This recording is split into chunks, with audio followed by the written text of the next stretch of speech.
সবাই স্বাগত জানাচ্ছি আরপি আনকাট লাইফে। তো আজকে আমি আবার ঘুরতে বেরিয়ে গেলাম। আজকে আমরা যাচ্ছি পিলাগ সাউথে, প্রায় আগরতলা থেকে অ্যাপ্রক্স 100 কিলোমিটার হবে। রাস্তা বাই রোডে যাচ্ছি আমি। রাস্তা খুব দারুণ রয়েছে এবং আগরতলা থেকে পিলাগ অব্দি রাস্তায় কিন্তু কোনো অসুবিধা নেই। যেমন রোড কন্ডিশন ভালো রয়েছে, তেমন কিন্তু ওইখানে যাওয়ার জন্য পাবলিক ট্রান্সপোর্টও অ্যাভেলেবেল রয়েছে। প্রাইভেটের তো প্রবলেমই নেই, পাবলিক ট্রান্সপোর্টও অ্যাভেলেবেল রয়েছে।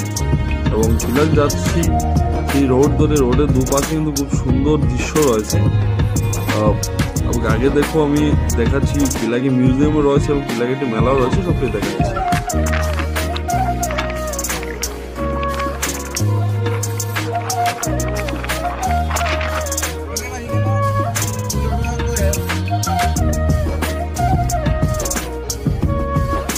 পিলাগে আসার পর দেখুন পিলাগে